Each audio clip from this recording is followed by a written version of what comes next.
All right, good afternoon, everybody. I'm Deputy Chief Darrell Tollison with the Criminal Investigations Division. Appreciate you guys coming out. We have a significant announcement today to make on a significant violent robbery we had in Midtown Atlanta, but I want to introduce two people. First is Lieutenant A.Z. Horn, who is our robbery commander, and of course, Major Scott Crair, who is the Zone 5 commander. And I'm going to have Lieutenant Horn come up and give you a quick synopsis of what's happened and where we are on this very important case. Lieutenant? Thank you. Good afternoon. My name is Lieutenant A.Z. Horn, and I am the commander of the Atlanta Police Robbery Unit. Thank you for being here today for this closure of a violent robbery which occurred in the Midtown area on March 26. First of all, I would like to thank all of the law enforcement partners within the Atlanta area and the South Carolina area who assisted with this arrest of the robbery fugitive Anthony Green, 44 years of age, from Lithonia, Georgia. I'd also like to thank my robbery and fugitive detectives who worked so hard to identify and track Mr. Green to South Carolina.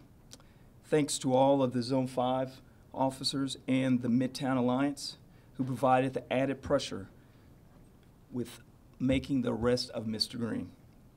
On March 26, a female victim was robbed of her possessions at knife point in the Midtown area. She suffered a cut to her throat, which caused her to release her possessions at this time during a struggle with Mr. Green. Mr. Green attempted to flee the scene, but before he did, a Good Samaritan, a witness, saw the altercation at this location and tried to provide assistance to the victim. Mr. Green attempted to cut the witness with the same knife, but he was uninjured, but he was able to identify the suspect after he fled from the scene. Mr. Green eventually fled to South Carolina after a few days, and our APD fugitive team, working on information, was able to follow up to Mr. Green's location in the area near Myrtle Beach, South Carolina, which he was apprehended and brought back to Atlanta on April 11th. Mr. Green has been charged with aggravated battery, aggravated assault, and 1 count of armed robbery. He is now in the incarceration of Fulton County Jail. I especially want to thank the victim of the crime. Without her assistance, she provided us a composite sketch of Mr. Green. This led to the identification of Mr. Green, and after she recovered from her injuries, we were able to arrest Mr. Green at that location in South Carolina. The victim suffered 17 stitches to her neck, and only after she recovered from her injuries, she provided us a composite sketch, which eventually led to the arrest of Mr. Green.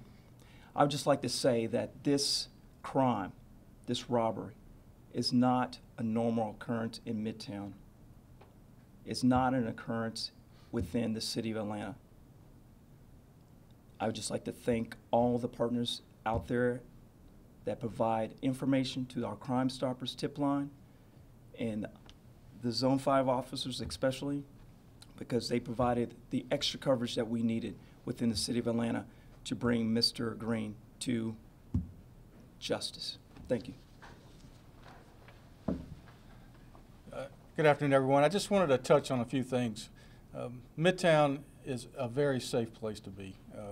We've worked very hard with our partners in the community, both in the business community and in the residential communities of Midtown, to communicate every day about what's going on in their neighborhoods to make it a better, safer place to live and play. This is a perfect example. This case, as violent as it was, from the initial onset of the crime, we had witnesses come forward.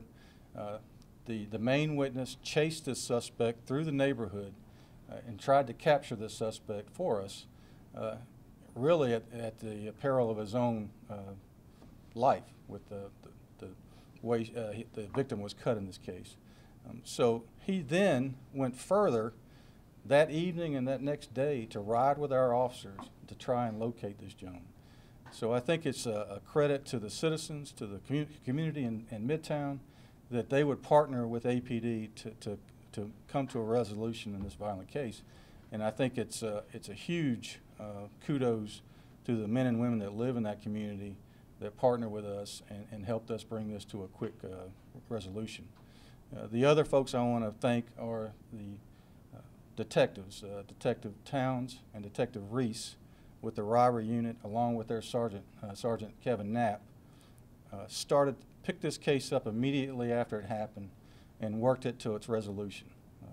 They did an amazing job identifying this person from the sketch that was provided by the victim and the witness, and they immediately went to work with the fugitive unit, and I think because of their hard work, we kept this gentleman from doing this again in Midtown, and I want to thank them for that. And that's all I have. Thank you. Very good. LT, you want to take any questions? Any questions in there? Can you tell us more about the background of Green? Is he from here, or what was he doing out in South Carolina? He lives within the area, and he has a family within South Carolina. So he does have a record here within Atlanta, but it's not too extensive, and he has no other incidents like this. So. To your knowledge, had he ever met her before this was happening? No, they are strangers, as we know. Investigation is about complete, but for as far as we know, there's no relation with them. Any idea what provoked him to just cut a stranger? The investigation is still going on that part. We're still trying to identify any motive that he might have had to assault her and to assault our witness. But at this time, no, we have nothing. I'm sure you saw in the video, what was there, like a struggle, or did he just go straight for the cutting? No, there was a struggle. It was a struggle for her possessions, and from that struggle, he used a knife to cut her throat and to try to cut our witness.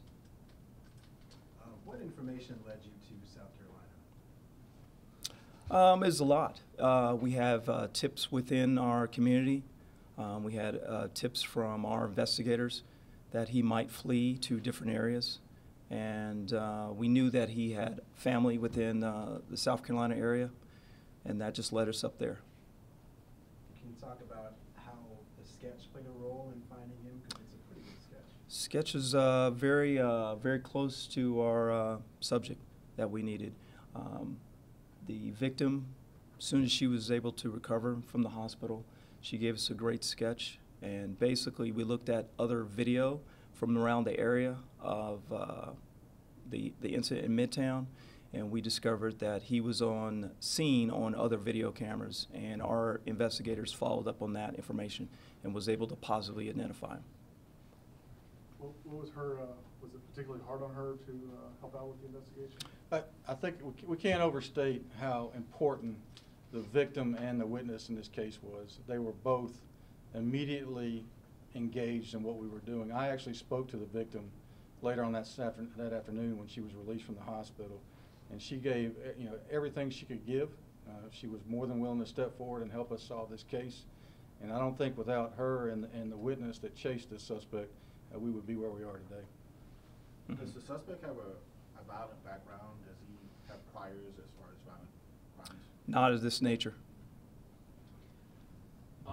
Is he homeless, or can you give me more details about the guy? Like, what was going on in his life at this time? Well, apparently during this altercation, he was on the streets, or living out on the streets of Atlanta. It's his choice if he wants to be homeless, but that was at that time during the altercation. He was homeless at the time. So without the sketch being provided to the public, I guess, would you just give it to individual people, or how did that play a role? We used our investigative techniques from our robbery detectives. They canvassed the area, talked to citizens within the Midtown area, and they saw this individual, this subject. They didn't have a name for him, but they gave us the right places where to look for this individual. And with the investigation, the follow-up, we were able to identify him and put this subject in a lineup for our victims and the witness. Going back to the partnership again, you have the Video Integration Center played a part with our video cameras that are in those areas. Midtown Alliance, Midtown Blue, has video cameras that they own in those areas that helped us with the investigation. And even a business owner with his cameras in his business helped us with the identification of this gentleman. So it was a partnership between the neighborhood and the business community within that day and the next day that really got this moving. Absolutely. Was a weapon recovered on him? At this time, it's ongoing investigation. I would say that our detectives are still following up with that, but if we have any other information that we want to pass out to you guys, we'll give it to you. Yeah. Very good. Thank y'all for coming. Appreciate it. All right.